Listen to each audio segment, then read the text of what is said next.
وقال النبي صلى الله عليه وسلم من أطاع أميري فقد أطاعني ومن عصى أميري فقد عصاني الحمد لله আল্লাহ তাবারক ওয়া তাআলার অগণিত হামদ সানা এবং নবী মুহাম্মদ রাসূলুল্লাহ সাল্লাল্লাহু আলাইহি ওয়াসাল্লামের প্রতি অসংখ্য দরুদ এবং সালাম। আল্লাহুম্মা সাল্লি আলাইহি আল্লাহুম্মা বারিক আলাইহি। সম্মানিত মুসল্লিয়ানে কেরাম, আমরা ইতিপূর্বে গত মাসের প্রথম জুমায় যে বিষয়ে খুতবা দিয়েছিলাম সেটি হলো মুহররম এবং আশুরাকে কেন্দ্র করে আহলুস সুন্নাহ ওয়াল জামাতের আকীদা, বিশ্বাস, এবং সেখানে সেই খুতবায় আমরা একটা বিষয় সংক্ষেপে আলোচনা করেছিলাম, সেটা হলো আমির অর্থাৎ ইমাম আজম, ইমামুল বিলাদ, ইমামুদ দৌলা, রাষ্ট্রের যিনি ইমাম হবেন তিনি যে মতামত দিবেন সেই মতামত যদি কোরআন এবং সুন্নাহর অনুকূল হয় অথবা কয়েকটি দলিল আছে,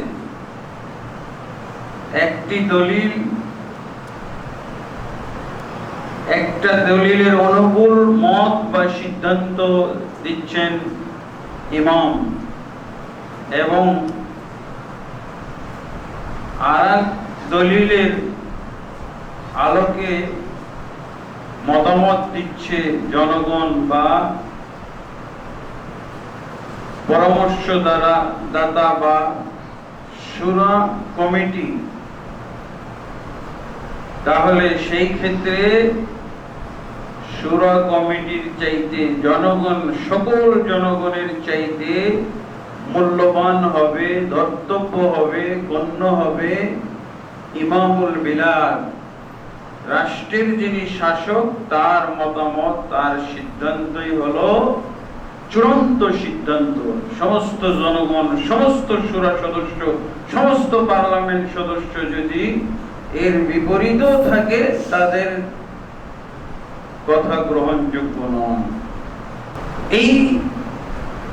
এটাই হলো আমির বা নেতা, ইসলামী রাষ্ট্রের প্রধানকে মানার একটা গুরুত্বপূর্ণ পয়েন্ট, যে পয়েন্ট মানতে মুসলমানদের কষ্ট হয়, খারেজিদের কষ্ট হয়।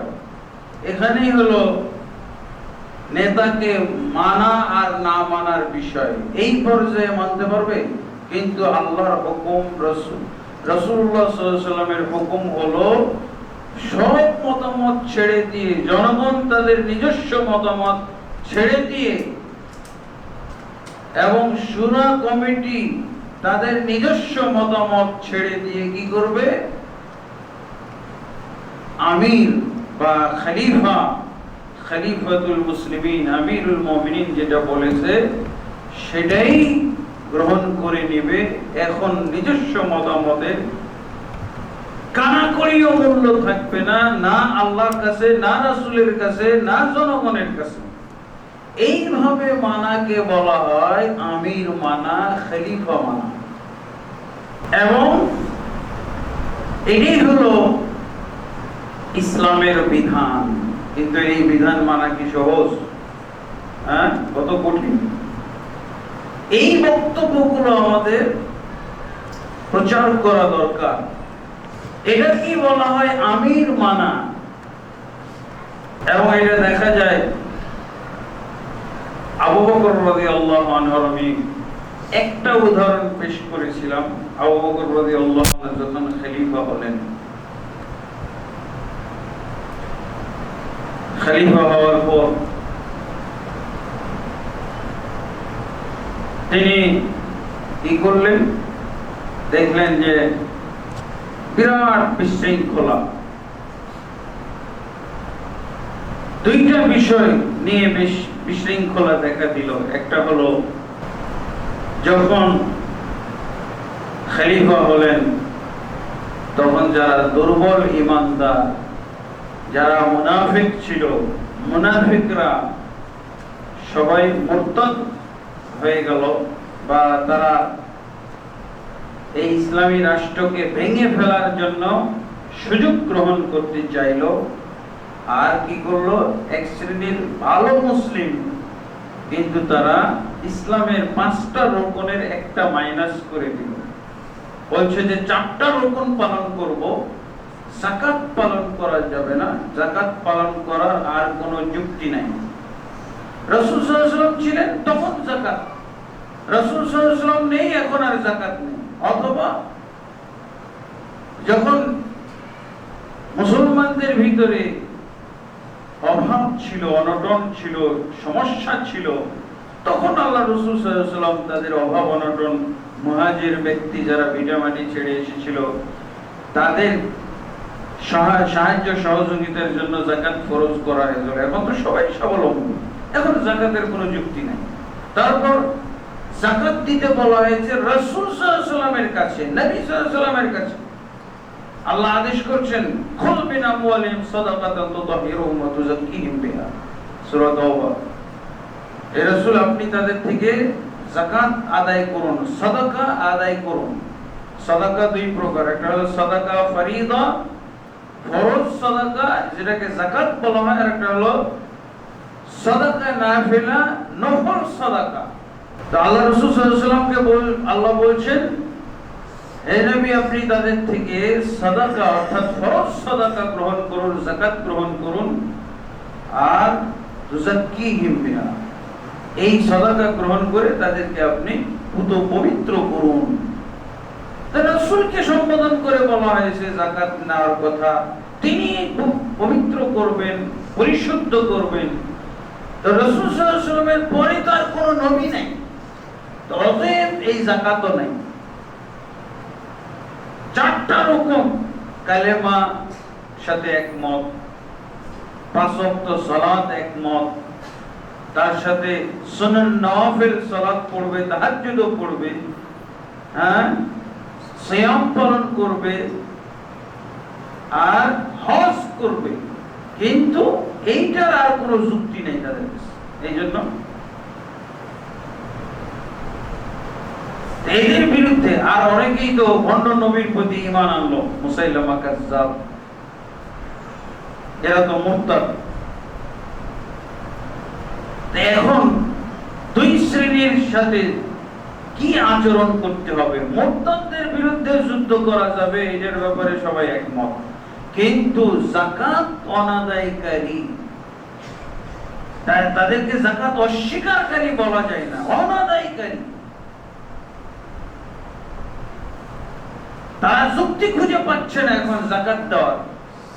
মুসলমান সব স্বাবলম্বী, মুহাম্মদ সাল্লাল্লাহু আলাইহি ওয়াসাল্লামের কাছে যাকাতের মাল দিতে বলা হয়েছে, উনি মারা গেছেন, তারপরে আর কোনো নবী নেই। দুই যুক্তি, অস্বীকার করছে না। এই জন্য মানিউজ যাকাত বলা হয়, মুমতানিউজ যাকাত বলা হয়, মুনকিরুজ যাকাত না, জাহিদুজ যাকাত তারা না, অনাদায়কারী তারা, অস্বীকারকারী না। যাকাত দিয়েছি, যখন দিতে হতো তখন তো দিয়েছি, তখন তো আমাদের কোনো আপত্তি ছিল না। এখন যাকাতের যুক্তি নেই, এই জন্য দেব না। এখন মতামত নিলেন, ভণ্ড নবীর প্রতি ঈমানদার তাদের বিরুদ্ধে যুদ্ধ হয়ে যেতে কোনো কারো দ্বিমত নাই, কিন্তু যাকাত অনাদায়কারীদের বিরুদ্ধে যুদ্ধ করার ব্যাপারে সবাই দ্বিমত পোষণ করল। এমনকি ওমর ইবনুল খাত্তাব রাদিয়াল্লাহু আনহু তাও বাহস করলেন, তার সাথে আবু বকর রাদিয়াল্লাহু আনহু, কাইফা তুকাতিলুহুম ওয়া হুম ইয়াকুলুনা লা ইলাহা ইল্লাল্লাহ। হে আবু বকর রাদিয়াল্লাহু আনহু, আপনি কিভাবে এই যাকাত অনাদায়কারীদের বিরুদ্ধে যুদ্ধ করতে চান, অথচ তারা লা ইলাহা ইল্লাল্লাহ বলে। লা ইলাহা ইল্লাল্লাহ তো জান্নাতের চাবি। আর আপনি এদের বিরুদ্ধে যুদ্ধ করবেন, হত্যা করবেন। লা ইলাহা ইল্লাল্লাহ তারা পড়ে, এছাড়াও তারা আরো 3টা রুকন পালন করে, 5 ওয়াক্ত সালাত। কিভাবে আপনি যুদ্ধ করবেন? আবু বকর রাদিয়াল্লাহু আনহু সবাই বিপরীত, সবাই দলিল দিচ্ছে। আবু বকর রাদিয়াল্লাহু আনহুর কাছেও দলিল আছে, এরাও দলিল দিচ্ছে। গোটা জনগণ একদিকে, আবু বকর রাদিয়াল্লাহু একদিকে। কি বললেন? ওয়াল্লাহি লা উকাতিলান্না মান ফাররাকা বাইনাস সালাতি ওয়াজ যাকাত। আল্লাহর কসম করে বলছি, আমি তাদের সাথে যুদ্ধ করব যারা সালাত এবং যাকাতের মধ্যে পার্থক্য করবে। সালাত এবং যাকাতের মধ্যে পার্থক্য করবে। অর্থাৎ সালাত আর যাকাতের মধ্যে পার্থক্য নাই। এর অর্থ এটা নয় যে 2টা ইবাদত একই, না, 2টা ইবাদতই ফরজ। পার্থক্য করা হলো এইভাবে যে একটা পালন করবে আর একটা পালন করবে না, এটা হলো পার্থক্য করা। দুটোই পার্থক্য না করা হলো এরকম যে সালাতও আদায় করবে, এমনি ভাবে যাকাতও আদায় করবে, এটা হলো পার্থক্য না করা। আর পার্থক্য করা হলো সালাত পড়বে, যাকাত দিবে না। এবং ওমর ইবনে খাত্তাব রাদিয়াল্লাহু আনহুকে, তিনি নরম প্রকৃতির মানুষ, কিন্তু যার মাধ্যমে আল্লাহ ইসলামের হেফাজত করবেন, তাকে আল্লাহ তাবারক ওয়া তাআলা সময় মতো, অবস্থা বিশেষে, যখন যেমন হওয়া দরকার, আল্লাহ তাবারক ওয়া তাআলা আবু বকরের মধ্যে কঠোরতা দিয়ে দিলেন ওমরের চাইতে বেশি। ওমরকে কঠিন ধমক দিয়ে দিলেন, আজবারুন ফিল জাহিলিয়া ওয়া খুওয়ারুন ফিল ইসলাম। তোমাকে তো জাহিলি যুগে দেখেছি সিংহের মতো, বাঘের মতো, আর এখন ইসলামের যখন প্রয়োজন এরকম একটা ভূমিকা গ্রহণ করার, সে সময় তুমি এরকম বকরি সেজে গেছো, ভীতু সেজে গেলে, কাপুরুষ সেজে গেলে। আমি তোমার সহযোগিতা কামনা করেছিলাম, আর তুমি আমার কাছে অসহযোগিতার ভাষা প্রয়োগ করতেছো, অসহযোগিতার ভাষা তুমি ব্যবহার করতেছো। যাও, আমি আবু বকর একাই যুদ্ধ করব, তোমরা কেউ যদি যুদ্ধ না করো, এতে যা হবে তাই হোক। এখন কি হলো? ওমর ইবনে খাত্তাব রাদিয়াল্লাহু আনহু চিন্তা শুরু করলেন। তারপরে কি বললেন? ওয়াল্লাহি লাকাদ শারাহ আল্লাহু সাদরা আবি বকর লিল ইসলাম। আমি ভেবে চিন্তে দেখলাম, আরো অন্যান্য দলিল ঘেটে দেখলাম, দলিল পর্যালোচনা গবেষণা করে দেখলাম যে সত্যি আবু বকর রাদিয়াল্লাহু আনহু কে আল্লাহ এই জন্যই খলিফা হিসেবে প্রতিষ্ঠা দান করেছেন যে আল্লাহ তাবারক ওয়া তাআলা অন্য কাউকেও এই হক বোঝার যদিও আল্লাহ সামর্থ্য দেননি, কিন্তু আবু বকর রাদিয়াল্লাহু আনহুর সিনাকে আল্লাহ এই মুহূর্তে যে পদক্ষেপ গ্রহণ করা উচিত, এই মুহূর্তে হককে হক বলে প্রতিষ্ঠিত করা দরকার, সেই সময় আল্লাহ তাবারক ওয়া তাআলা তার সিনাকে খুলে দিয়েছেন হক বোঝার জন্য।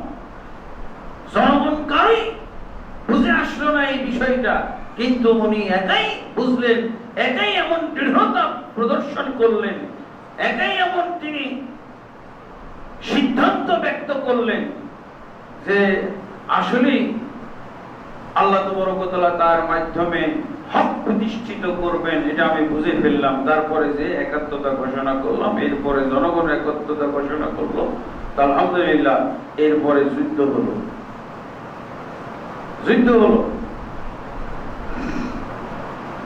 আলহামদুলিল্লাহ। এখানে কি জনগণের দলিল আছে না? কালেমা, ফজিলত, আরো 3টা রুকুন তারা পালন করে, সালাত পড়ে, তাহাজ্জুদ পড়ে, নফল সালাত পড়ে, হজ করে, উমরা করে, তওয়াফ করে, দোয়া, তাসবিহ, ইস্তিগফার সব করে, অনেক দলিল। আর আবু বকর রাদিয়াল্লাহু আনহুর কাছে দলিল, কিন্তু কোন দলিলের দিকে ফিরে আসলো? সবাই ফিরে আসতে হইল আবু বকর রাদিয়াল্লাহু আনহু যেই সিদ্ধান্ত নিলেন সেটার দিকে। ঠিক আরেকটা সমস্যা হয়ে গেছিল, এটা হলো তারও আগে খলিফা হওয়ার পরে পরই আল্লাহ রাসূল সাল্লাল্লাহু আলাইহি সাল্লাম উসামা রাদিয়াল্লাহু আনহুর নেতৃত্বে রোমে আল্লাহ রাসূল সাল্লাল্লাহু আলাইহি সাল্লাম প্রথম সেনাবাহিনী প্রেরণ করেছিলেন রোম দেশে। যেহেতু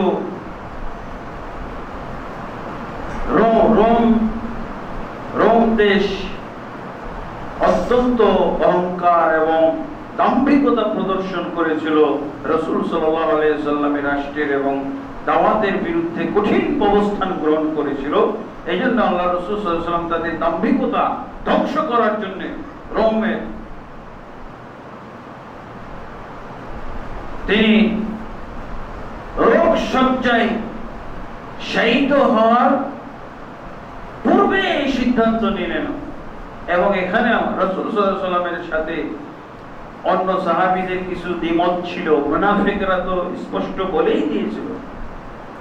মানে আল্লাহ রাসূল সাল্লাল্লাহু আলাইহি সাল্লামের ভুল ধরতে পারলেই কোন একটা ফল তাদের কাছে মনে হইলে ওইটাকে তারা অনেক বড় করে, অনেক বড় প্রপাগান্ডা করে এটার বিরুদ্ধে অপপ্রচার চালাইতো। তারা এখানে সুযোগ নিয়েছিল উসামা বিন যায়েদ, 18 বছর বয়স, তার নেতৃত্বে এই সমস্ত বয়োজ্যেষ্ঠ সাহাবী, আবু বকর রাদিয়াল্লাহু আনহুর মতো সাহাবী, তারা তার সেনাপতিত্বে যুদ্ধ করবে। এটা কোন ধরনের সিদ্ধান্ত? এটা কোন ধরনের চিন্তা? মুহাম্মদ সাল্লাল্লাহু আলাইহি ওয়াসাল্লামের কি বিবেক আছে? নাউযুবিল্লাহ। আল্লাহ রাসূল সাল্লাল্লাহু আলাইহি ওয়াসাল্লাম বলছিলেন যে তোমরা যদি ওসামার ব্যাপারে এখন তোমরা দ্বিমত বা সন্দেহ পোষণ করো তো আমি কিন্তু ধরে নিব ওসামার পিতাকে যখন আমি যায়েদ বিন হারেসাকে আমি পাঠাইছিলাম যুদ্ধে সেনাপতি করে, তখনও তোমাদের কিন্তু দ্বিধাদ্বন্দ্ব এবং সংশয় ছিল, সন্দেহ। আমি অবশ্যই ওসামাকেই নেতৃত্ব সেনাপতির দায়িত্ব দিয়ে প্রেরণ করব। অনেক বড় বড় সাহাবীও মতামত দিয়েছিলেন, কিন্তু আল্লাহ রাসূল সাল্লাল্লাহু আলাইহি ওয়াসাল্লাম তার সিদ্ধান্তই বাস্তবায়ন করেছিলেন। ওসামার নেতৃত্বে বের হয়ে গেছিল। মদিনা থেকে 4.5 মাইল দূরে যাওয়ার পরই খবর আসলো আল্লাহ রাসূল সাল্লাল্লাহু আলাইহি ওয়াসাল্লাম রোগাক্রান্ত হয়ে গেছেন। কি ঘটে জানা যায় না, তোমরা ফিরে আসো। ফিরে এসে ওসামা রাদিয়াল্লাহু আনহু তার দলবল নিয়ে তিনি তার ক্যাম্পে চলে গেলেন, তার বাহিনী নিয়ে ক্যাম্পে চলে গেছেন। ওনার দায়িত্ব ছিল মদিনা সীমানা রক্ষা করা। ওখানে চলে গেলেন। এরপর আল্লাহ রাসূল সাল্লাল্লাহু আলাইহি ওয়াসাল্লামের মৃত্যু হলো। সেই মৃত্যুর ঘটনা বলা উদ্দেশ্য না। মৃত্যুর পর আবু বকর রাদিয়াল্লাহু আনহু খলিফা হলেন। খলিফা হওয়ার পরে পরে উনি কি বললেন? ওসামাকে ডেকে বললেন, জানিয়ে দিলেন যে যেই বাহিনীকে আল্লাহর রাসূল সাল্লাল্লাহু আলাইহি ওয়াসাল্লাম মদিনা থেকে বের করেছিলেন যুদ্ধের জন্য, সেই বাহিনীকে প্রেরণ করাটাই আমার প্রথম দায়িত্ব। সেই বাহিনীকে, কারণ আমি আল্লাহর রাসূল সাল্লাল্লাহু আলাইহি ওয়াসাল্লামের খেলাফের মাধ্যমে, বিরোধিতার মাধ্যমে আমার খেলাফত উদ্বোধন করতে চাই না, বরং রাসূলুল্লাহ সাল্লাল্লাহু আলাইহি ওয়াসাল্লামের এই কঠিন একটা রহস্যজনক একটা আদেশ পালনের মাধ্যমে আমার খেলাফতের উদ্বোধন করব। এবারও সময় দ্বিমত, সর্বনাশ, ফিতনা, ফাসাদ চতুর্দিকে, ভণ্ড নবীর প্রতি ঈমান, মুসাইলামা কাযযাবের দাওয়াতের দৌরাত্ম্য এবং তার প্রতি ঈমান আনার হিড়িক পড়ে গেছে। এদিকে হলো যাকাত অনাদায়কারী, কত ফিতনা ফাসাদ, আবার মুনাফিকরা তো রয়েই গেছে এই মদিনাতে। এদেরও একটা আক্রমণের ভয় ভিতর থেকে। এই সময় উসামার এই বাহিনীকে বাইরে প্রেরণ করা, এই সময় মদিনা হেফাজতের বেশি দরকার আছে। মদিনা হেফাজতের বেশি দরকার, বেশি প্রয়োজন। তা আপনি এই কাজটা করেন না। কাকে বললেন? আবু বকর রাদিয়াল্লাহু আনহু। আবু বকর রাদিয়াল্লাহু আনহু বললেন, যদি আমি আবু বকর একাই মদিনায় থাকি, সবাই তোমরা যদি ছেড়ে চলে যাও, শুধু ওসামা আর ওসামার বাহিনীর সদস্যরা থাকে, আর তোমরা সবাই যদি মদিনা ছেড়ে চলে যাও, আমার প্রতি ক্ষুব্ধ হয়ে করার কিছু নেই, আমি একাই থাকবো, তবু ওসামা যাবেই যাবে। সেই বাহিনী রাসূলুল্লাহ সাল্লাল্লাহু আলাইহি ওয়াসাল্লাম প্রস্তুত করে দিয়েছেন, সেই বাহিনী প্রেরণের অর্ডার রাসূল সাল্লাল্লাহু আলাইহি ওয়াসাল্লাম থেকে এসেছে। আমি আবু বকর এত বড় হতভাগা হই নাই যে ওই বাহিনীকে আমি আটকে দিব, ওই বাহিনীকে আমি বন্ধ করে দিব, ওই বাহিনীর অভিযান আমি নস্যাৎ করে দিব, এটা হতে পারে না। বরং এটাই আমি খেলাফতের শুভ কাম মনে করি যে আল্লাহর রাসূল সাল্লাল্লাহু আলাইহি ওয়াসাল্লামের এরকম একটা সুন্দর সিদ্ধান্ত বাস্তবায়নের মাধ্যমে আমার খেলাফত কালের উদ্বোধন করব। এর জন্য যদি আবু বকর একাই থাকে, তোমাদের ভয় হচ্ছে তো যে মদিনার প্রতি শত্রুরা আক্রমণ করবে, মদিনার মুসলমানদেরকে তারা নিশ্চিহ্ন করে দিবে, চতুর্দিক থেকে হামলা করে তাদেরকে ধ্বংস করে দিবে, এই ভয় তো তোমরা নিরাপদে কোথাও পালিয়ে যাও, এবং আমি ওসামার নেতৃত্বে বাহিনী প্রেরণ করব। এরপর আবু বকর যদি একাই মদিনার থাকে, তারপরও কোনো সমস্যা নেই, কিন্তু আমি এটাই করব। কি হলো? একে বলা হয় আমিরের সিদ্ধান্ত, একে বলা হয় আমির মানা, একে বলা হয় খলিফা মানা, একে বলা হয় রাষ্ট্রপতিকে মানা। ইসলামী রাষ্ট্রে রাষ্ট্রপতিকে মানা। এই মান্যতা আমরা বলি নেতার কথা, আমরা বলি দলবদ্ধ থাকার কথা, ঐক্যবদ্ধ থাকার কথা, কিন্তু এভাবে মানতে পারবেন? এভাবে মানা হয়? একজন বক্তাকে, আমি বড় বক্তা বাংলাদেশে, উনি বলতেছেন সালাতে কেউ যদি ইমামতি করে আর যদি ও ভুল করে তো লোকমা দিতে হবে। একবার লোকমা দেওয়া হলো, দুইবার লোকমা দেওয়া হলো, তিনবার যদি লোকমা দেওয়ার পরও সে ভুল না শুধরায়, তাকে টেনে ফেলে দাও। গোটা জনগণ কি শুনবে, কি শিখবে? টেনে ফেলে দাও। এইটা ইসলামের কথা না, এটা প্রচলিত ইসলামের কথা।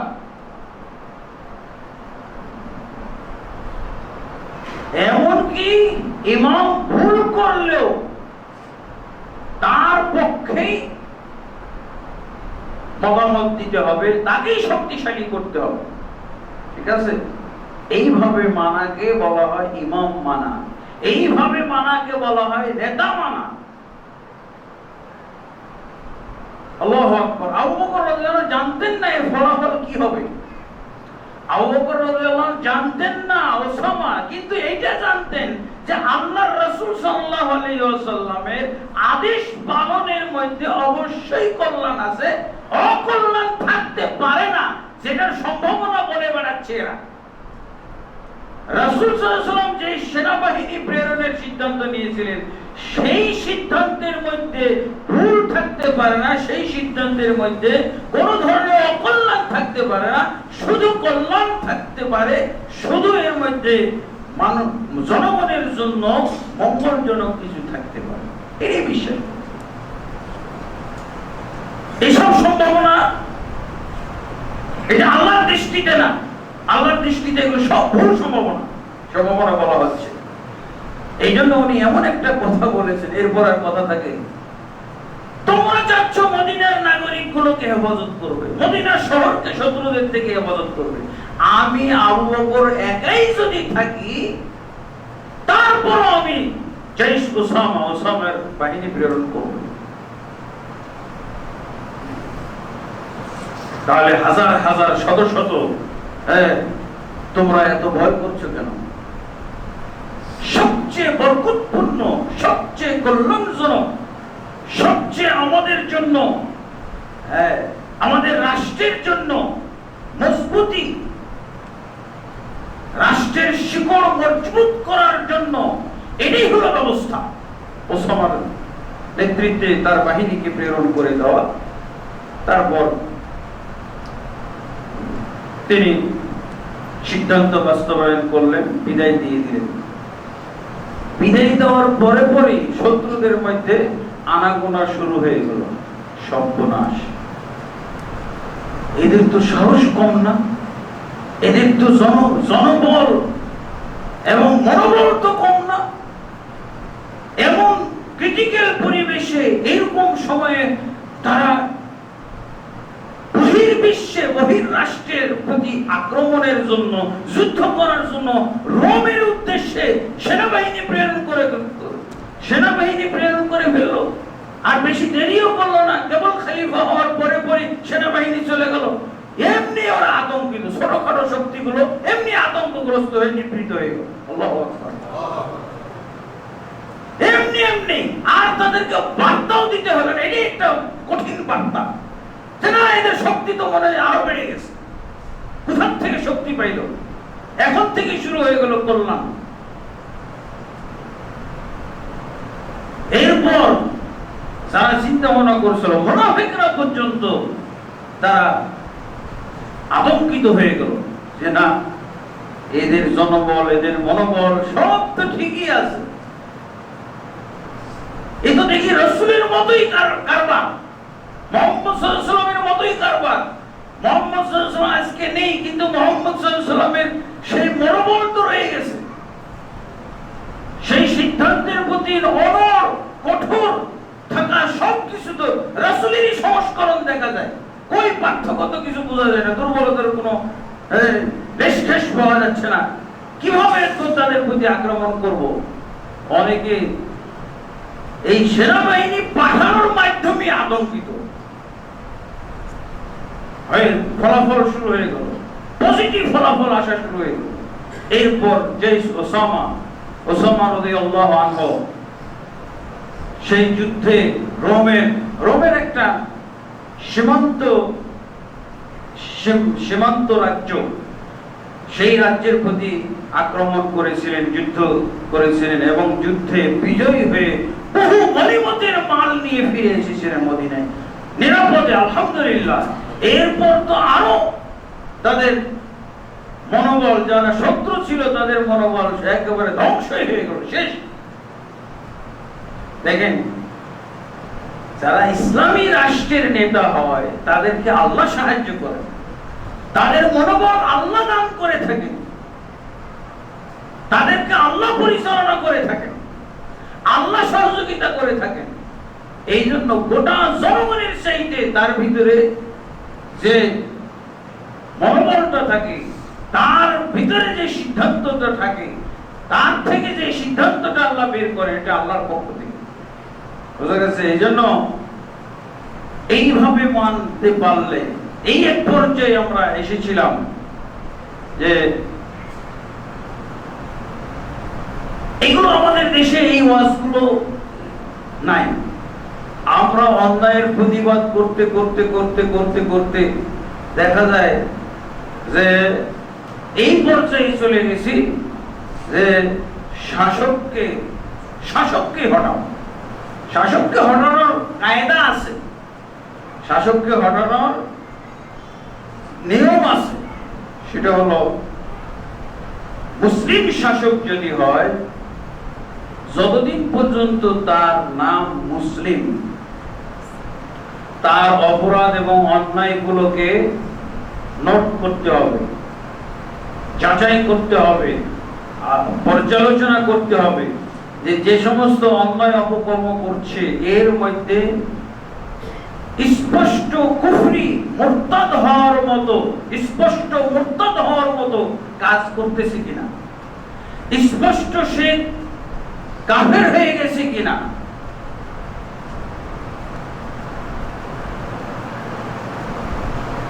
ইল্লা আইয়াতিয়া বিকুফরিন ওয়াহ ইনদাকুম মিনাল্লাহি বুরহান। আল্লাহ রাসূল সাল্লাল্লাহু আলাইহি ওয়াসাল্লাম বলে দিয়েছেন, যদি শাসক এমন অন্যায় করে যে অন্যায়টা হলো কুফরুন ওয়াহ, কুফরুন ওয়াহ মানে স্পষ্ট কুফরি, স্পষ্ট কুফরি, এবং ইনদাকুম মিনাল্লাহি বুরহান, আল্লাহর পক্ষ থেকে তোমাদের কাছে এই ব্যাপারে স্পষ্ট দলিল আছে। তাহলে কি করতে বলা হয়েছে? তাহলে ওই শাসককে উৎখাত করে ভালো শাসক বসানোর কথা, ভালো শাসককে তার স্থলে বসানোর কথা বলা হয়েছে। আচ্ছা, এইটা কখন? এইটা হলো ইসলামী রাষ্ট্রের শাসক যদি এমন হয়। এই জিনিসটা মাথায় উঠাইতে হবে। এই জিনিসটা কিন্তু শতকরা একজনও বুঝতে সক্ষম না। ইসলামী রাষ্ট্রের শাসক এমন হয়ে গেছে, ইসলামী সংবিধান চালু আছে যেই দেশে, ওই দেশের শাসক কি করতেছে? স্পষ্ট কুফরি করতেছে, এবং স্পষ্ট তার ব্যাপারে কোরআন হাদিস থেকে দলিল আছে। হ্যাঁ, কারণ আপনার বিরাট শক্তি আছে না, একে উৎখাত করার মতো আপনি জনগণ পাবেন। কেন পাবেন না? কারণ এই দেশের সংবিধান ইসলামী, কোরআন এবং হাদিস হলো সংবিধান। তা আপনার শক্তি আছে না তাকে সরানোর? এই যে দেখো, আমাদের দেশের সংবিধান হলো ইসলামী, এই যত হাদিসগুলো আছে, শাসককে উৎখাত করে দাও, শাসককে তাড়িয়ে দাও, শাসককে হত্যা করে ফেলো, আছে না হাদিসগুলো? বহু হাদিস আছে। এগুলো কোন শাসক? এগুলো ইসলামী রাষ্ট্রের শাসক। ইসলামী রাষ্ট্রের সংবিধানটা ঠিকই আছে, এই সংবিধান বহির্ভূত হয়ে ব্যক্তি অথবা ব্যক্তি বিশেষরা এরকম কুফরি চর্চা করতেছে, কুফরি কাজ করতেছে। জনগণের একটা শক্তি আছে না, যে আমাদের দেশে কোরআন হাদিসের সংবিধান, কোরআন হাদিস এক নম্বরে, ইসলামের বিধান এক নম্বরে মানতে হবে তুমি শাসককে, আর তুমি কুফরি কাজের সাথে জড়িত হয়ে গেছো। জনগণকে এটা বুঝাইলে সহজে একে উৎখাত করা যাবে না। কিন্তু রাষ্ট্রই হলো অনিসলামী, রাষ্ট্র হলো অনিসলামী সংবিধান, মানব রচিত সংবিধান, আর আপনি ওই হাদিস এখানে চালাবেন? হ্যাঁ, ওই হাদিস এখানে আপনি জনগণ পাবেন? আপনাকে তো হত্যা করার জন্য বহু জনগণ বানিয়ে গেছে। অনিসলামী সংবিধান যে দেশে থাকে, আপনাকে হত্যা করার জন্য, আপনাকে মারার জন্য, আপনাকে ধ্বংস করার জন্য 99% মানুষ রেডি। কারণ সংবিধানই তো অনিসলামী। ব্যক্তিবর্গ এই অনিসলামী সংবিধানের উপরে করে দেবে, তাদের ব্যক্তি জীবন আপনি পর্যবেক্ষণ করে কি করবেন? সে কুফরি করতেই পারে। তখন আপনি চলে যান মক্কার সঙ্গে, মক্কার অবস্থায়, মক্কি জিন্দেগিতে 1924 সাল পর্যন্ত এই পরিবেশ ছিল। শাসককে সরিয়ে দিয়ে, শাসককে হত্যা করে দিয়ে তাকে তার স্থলে ভালো শাসক বসানো, 1924 সাল পর্যন্ত এই সুযোগ ছিল। কারণ প্রত্যেকটা যুগে, প্রত্যেকটা রাষ্ট্রে সব ছিল খলিফা খলিফা খলিফা খলিফা খলিফা খলিফা, খালি খলিফার সিরিয়াল পড়েন আপনি। কিন্তু রাসূল সাল্লাল্লাহু আলাইহি ওয়াসাল্লাম কি মক্কি জিন্দেগিতে কি ছিল? সংবিধান ইসলামী রাষ্ট্র, ইসলামী সংবিধান ছিল। আবু জাহল ইসলামী সংবিধান বরণ করত, কি করত? কুফরি সংবিধান। আর আপনি লোক পাবেন কিভাবে? এই দেখো দেখো আমাদের খলিফা কুফরি কাজ করতেছে, তো করতেছে কি? আমরাও করবো, তুমিও করো। অনিসলামী সংবিধান, অনিসলামী কাজের জন্যই তো সংবিধান এটা করা হয়েছে। তো তুমি এটা দিয়ে, তুমি এটা দেখে কি করবে? তুমি তাহলে কি করবে? এখন দাওয়াতি কাজ করে পরিবেশ তৈরি করো। তুমি মক্কি জীবনে চলে গেছো, তোমার রাষ্ট্রে সংবিধান নেই, তো তুমি কি বলে ওই শাসকের কুফরি দেখে কি করবে? জনগণও কুফরি করে, শাসকও কুফরি করে, সংবিধানও কুফরি, সংবিধানও মানে রচিত হয়েছে, আর তুমি ওই হাদিসগুলো এখানে বাস্তবায়ন করবে। ওগুলো হলো ইসলামী রাষ্ট্রের হাদিস। ইসলামী রাষ্ট্রের নেতারা যখন বক্রপথে চলে যায়, অন্যায় কাজ করে, অন্যায় অপকর্ম, কুফরি এবং শিরকে এবং মুরতাদ হওয়ার যাবতীয় কর্মকাণ্ডে জড়িয়ে পড়ে, আমার তো মূল শক্তিটাই নাই। আপনি বলতে পারবেন, এই শাসক তুমি এই কুফরি কাজ করো কেন আমাদের ইসলামী সংবিধানের হেফাজতকারী হয়ে? এই জিনিসগুলো আমাদের বুঝের অভাব। এই ক্ষেত্রে আপনি রাষ্ট্রের বিরোধিতা করবেন। আল্লাহ রাসূল সাল্লাল্লাহু আলাইহি ওয়াসাল্লাম তো বলছেন, রাষ্ট্রের যদি নেতারা খারাপ কাজ করে, অন্যায় কাজ করে, আপনি তাদের বিরুদ্ধে তাদের ব্যাপারে আল্লাহ রাসূল সাল্লাল্লাহু আলাইহি ওয়াসাল্লাম বলছেন, আফ কালিমাতু হাক্কিন আফদালুল জিহাদি কালিমাতু হাক্কিন ইনদা সুলতানিন জাইর। উত্তম জিহাদ হলো হক কথা বলে ফেলা স্বেচ্ছাচারী অন্যায়কারী শাসকের কাছে। অন্যায়কারী স্বেচ্ছাচারী শাসকের কাছে তুমি হক কথা বলে ফেলো, এটা হলো উত্তম জিহাদ। তো এখানে কিন্তু আরেকটা শব্দ বলা আছে, ইনদা সুলতানিন জাইর। ইনদা মানে হলো নিকটে বা কাছে। তো আমরা তরজমা করি কি দিদ্দা। দিদ্দা আর ইনদা এক শব্দ নাকি? ইনদা মানে হলো যে শাসক অন্যায় করতেছে, অপকর্ম করতেছে, জুলুম করছে, স্বেচ্ছাচারিতা করছে, সেই শাসকের নিকটে হক কথা বলে দেওয়া হলো উত্তম জিহাদ। এটা নিকটে বলতে হলো তার যারা নিকটবর্তী আছে তাদের মাধ্যমে হক কথা বলা, তাদের মাধ্যমে হক কথা বলা। দিদ্দা সুলতানিন জাইর বলা হয়। দিদ্দা মানে বিরুদ্ধে বলে না, বিরুদ্ধে বলা না, তার নিকটে বলা। তা নিকটে বলতে আমরা হাদিসটাও তো কি করে ফেললাম, হাদিসটাও উল্টে ফেলে দিলাম, হাদিসটাও তো আমরা বিকৃত করে দিলাম। আল্লাহ রাসূল বললেন ইনদা সুলতানিন জাইর, স্বেচ্ছাচারী শাসকের নিকটে হক কথা বলে ফেলো। নিকটে হক করা বলে, বিপক্ষে হক কথা বলে ফেলো, তার বিরুদ্ধে হক কথা বলে ফেলো, এটা তো বলেন। কিন্তু আমরা কি করি, আমরা বিরুদ্ধে। বিরুদ্ধে কোথায় বলা যায়?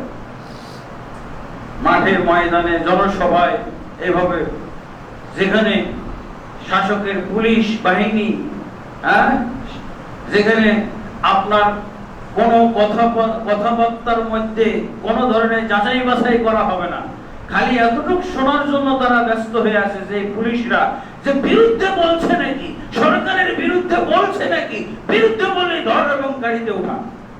দেখছেন হাদিসের বিপরীত কাজ করাতে ফলাফলটা কি দাঁড়াইলো? আপনাকে তো এই জন্য তো এই ফলাফল দাঁড়াইলো যে আল্লাহ রাসূল তো আপনাকে বলেননি যে বিরুদ্ধে কথা বলো, নিকটে, শাসকের নিকটে কি কথা বলে ফেলো, হক কথা বলে ফেলো। শাসকের নিকটে অনেক মানুষ আছে না, অনেক আলেম ওলামা আছে না, আমাকেই দাওয়াত দিয়েছিল শাসকের মিটিং এ যাওয়ার জন্য। ঘরোয়া পরিবেশে 7-8 জন থাকবে, এদেরকে নিয়ে আমি যাই নাই, কারণ কয়টা অন্যায়ের বিরুদ্ধে কথা বলা যাবে। আর সেটা কি এই জন্য ডাকা হয়েছে নাকি? হয়তো তার পক্ষে কিছু মতামত নেওয়ার জন্য হয়তো ডাকা হয়েছে, তার চেয়ে না যাওয়াই ভালো। আর কয়টা অন্যায়ের বিরুদ্ধে কথা বলা যাবে সেই পরিবেশে? আর 1 ঘন্টা, আধা ঘন্টা কম্বলের লোম সাফ করলে কি হবে? কিছু থাকবে? এরকম যদি হয় অবস্থাটা, তা আল্লাহ রাসূল সাল্লাল্লাহু আলাইহি ওয়াসাল্লামের হাদিস অমান্য করলে, হাদিসকে বিকৃতভাবে আমল করলে এর অবশ্যই উল্টা প্রতিক্রিয়া হবেই হবে। তাহলে আপনি কি করবেন? যদি অন্যায় দেখতেছেন তাহলে দেখেন যে সরকারের আশপাশে কারা চলাফেরা করে, সরকারের সাথে কারা চলাফেরা করে, ওখানে যে আপনি বলেন যে দেখেন এই যে আইনটা, এই যে নিয়মটা করতেছে, এটা কিন্তু অন্যায়, কোরআন বিরোধী, আর আপনি এটা জানিয়ে দেন, পৌঁছে দেন, তারপর আপনি খুতবার ভিতরে দলিল হিসেবে পেশ করে দেন যে এটা ইসলাম বিরোধী, এটা কোরআনের অমুক আয়াত বিরোধী, ওইটা অমুক হাদিস বিরোধী। আমি শাসকের বিরুদ্ধে না, বিরুদ্ধে কথা বললাম না, আমি কোরআনের পক্ষে বললাম আর হাদিসের পক্ষে বললাম। আর অমুককে এর জন্য গালাগালি করা, এই বিরোধিতা করতেছে, এই বিরোধিতা করছে, ধর মার, একে উৎখাত কর, শেষ, এগুলোর বিরুদ্ধে। আর আল্লাহ রাসূল কি বলেন? তার কাছে, তার নিকটে, ইনদা আর দিদ্দা। ইনদা মানে নিকটে, কাছে, আর দিদ্দা মানে হলো বিরুদ্ধে। সাধারণ জনগণের পক্ষে কোনটা করা? কোরআন হাদিসের বাস বিধানটা বলবে, বিরুদ্ধে, শাসকের বিরুদ্ধে বলার দরকার নেই। আলহামদুলিল্লাহ। তো এই যে কথাগুলো, এই কথাগুলো যে আরেকটা জিনিস প্রমাণ করে, আরেকটা জিনিস, শাসকের যে এই অধিকারগুলো, এই নিয়মগুলো দেওয়া আছে, এগুলো সব কিছু কিন্তু একটা জিনিস কিন্তু আমাদেরকে বলে দিচ্ছে। এই জিনিসটা আমরা, এই তথ্যটা আমরা অনেকেই জানি না। সেটা হলো ইসলামী রাষ্ট্রে, ইসলামী সমাজে বহু মতামত আর বহু দলাদলি আর বহু দল থাকতে পারে না। যখন শাসককে এরকম অধিকার দেওয়া হয়েছে, শাসকের যখন এরকম মূল্যায়ন করা হয়েছে, এইভাবে আনুগত্য করতে বলা হয়েছে, এইভাবে তার নেতৃত্ব মানতে বলা হয়েছে, তার অর্থ হলো তাহলে একটি ইসলামী রাষ্ট্রে বা সমাজে কখনো কোনো অজুহাতে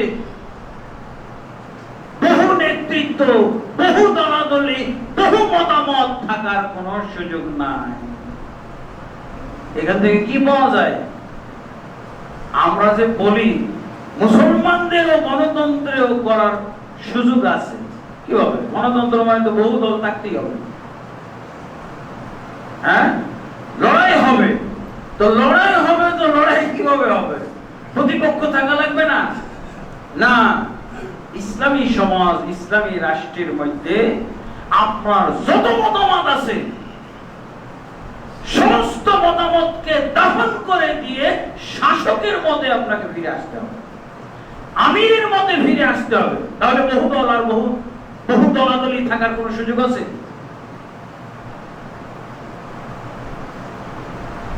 এটাকেই বলা হয় আরেক ভাষায় রাজতন্ত্র। ওরে সর্বনাশ, এই শব্দটা তো মারাত্মক শব্দ। এই শব্দ বলার সাথে সাথে কাফের হয়ে যায়, জানেন?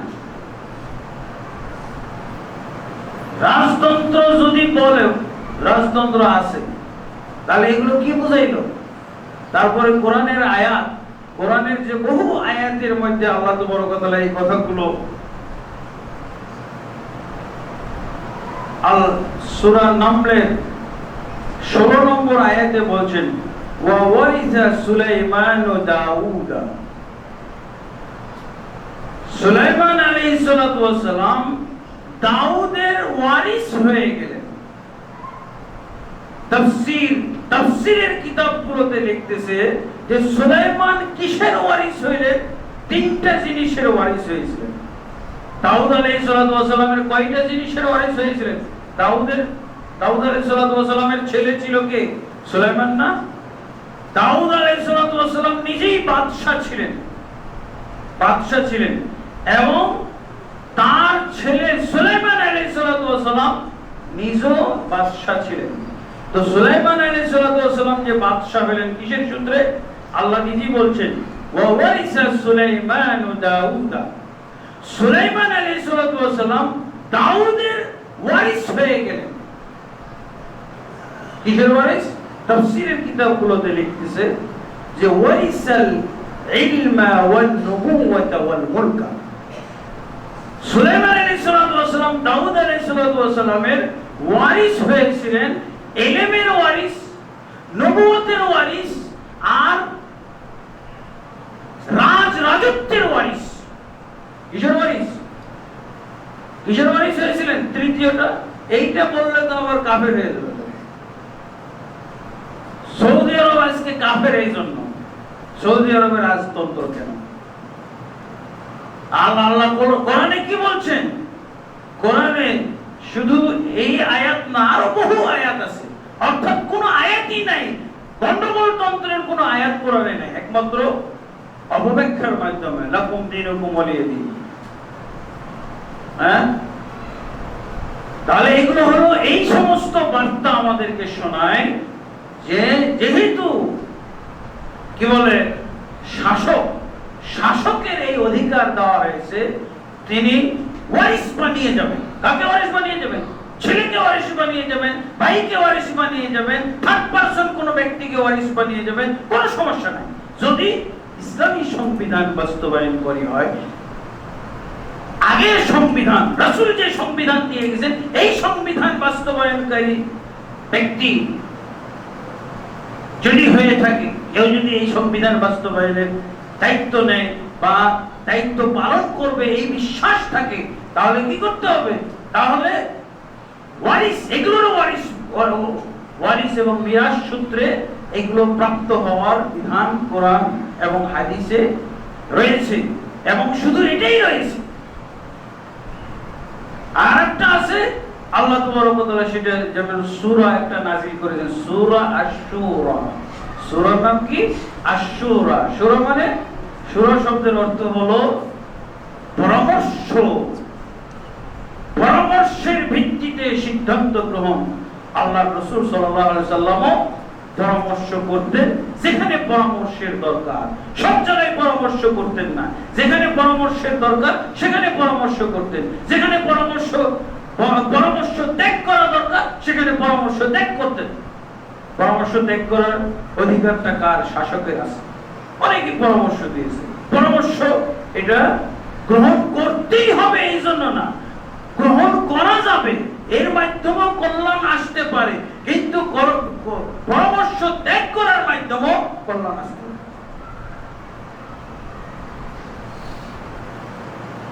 তাহলে দাউদ আলাইহিস সালাম এটাকে ভুল কাজ করলেন, যে মিরাস ওয়ারিস বানিয়ে গেলেন সুলাইমানকে। কিসের ওয়ারিস?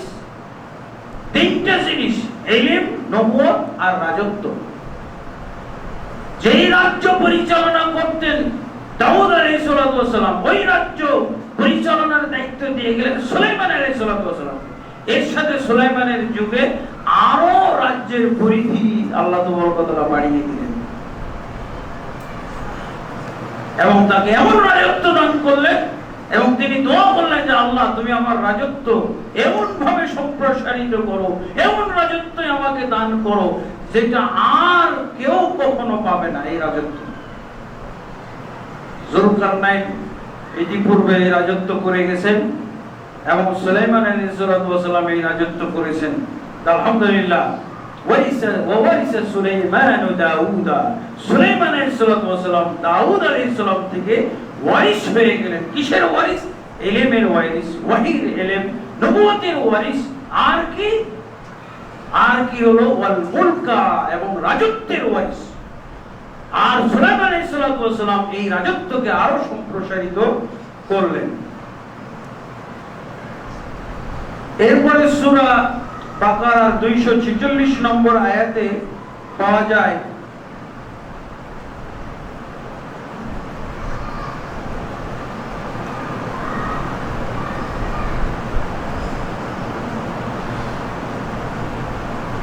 ألم تر إلى الملأ من بني إسرائيل إذ قالوا لنبي لهم ابعث لنا ملكا نقاتل في سبيل الله। বনু ইসরাঈলের সেই দল সম্পর্কে আল্লাহ তাবারক ওয়া তাআলা বর্ণনা করছেন, যেই সম্প্রদায়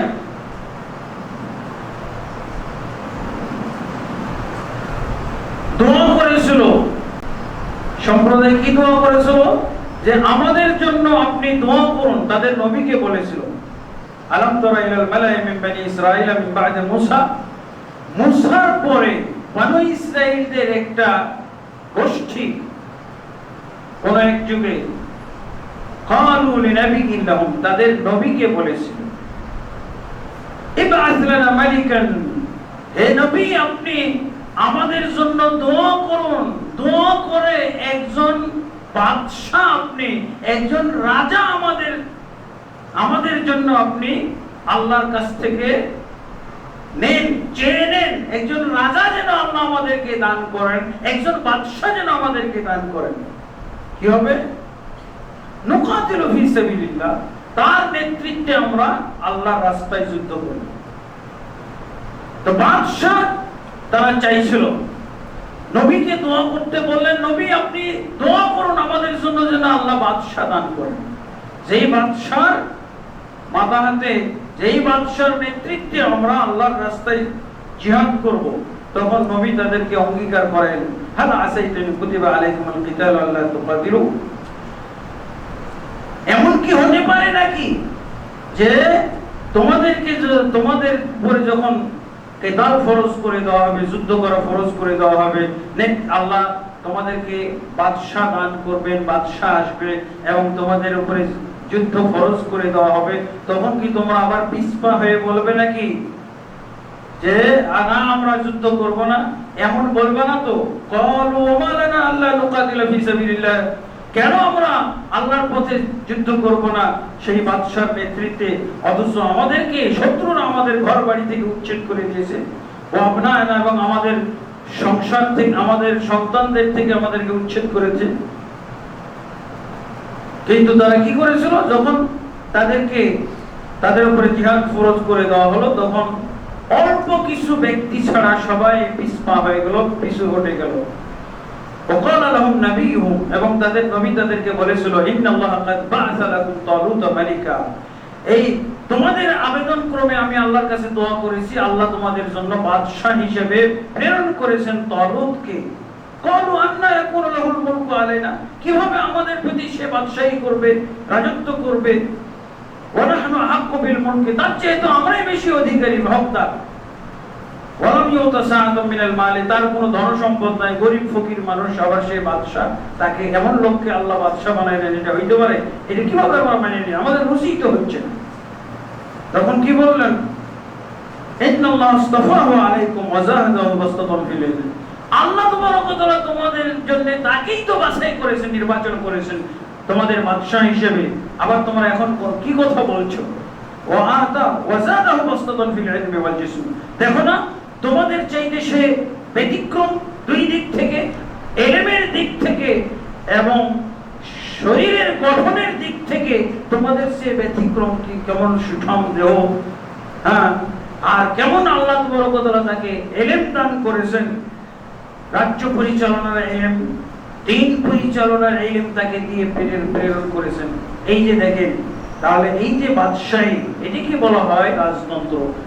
রাজতন্ত্র দুই প্রকার, একটা হলো কুফরি রাজতন্ত্র, আর একটা হলো ইসলামী রাজতন্ত্র। কুফরি রাজতন্ত্র যারা কাফের দেশের রাজতন্ত্র আছে না, ওদের দেশে কি সংবিধান ইসলাম, কোরআন সুন্নাহ? ব্রিটেনের কি কোরআন সুন্নাহ সংবিধান? রাজতন্ত্র তো আছে, কিন্তু সেখানে কি কোরআন সুন্নাহ সংবিধান আছে কিনা? আছে? নাই। আর নবীদের যুগে এই যে তাদের যে রাজতন্ত্র, রাজার ছেলে রাজা, এদের মধ্যে কি সংবিধান কুফরি ছিল না ইসলামী সংবিধান, আল্লাহর দেওয়া সংবিধান?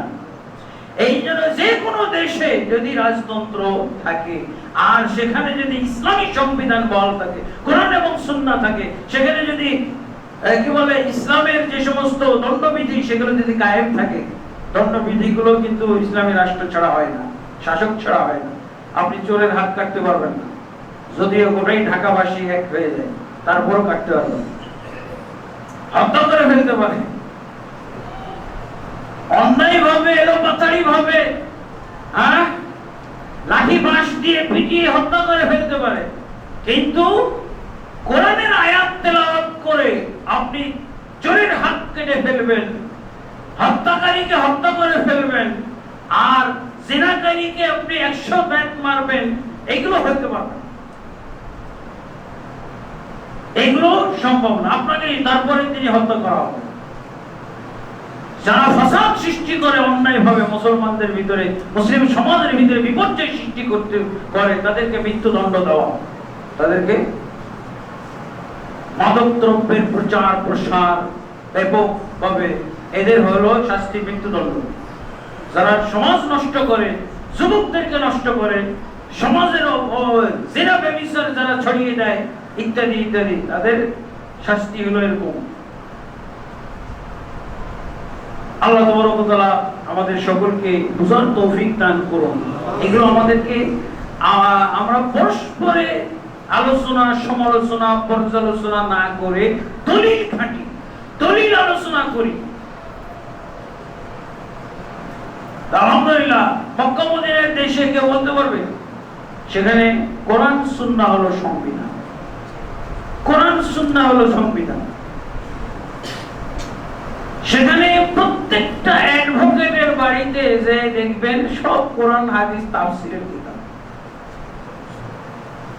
আপনি যে তাজ্জব হয়ে যান, অ্যাডভোকেট এখানে কোরআন হাদিস কেন?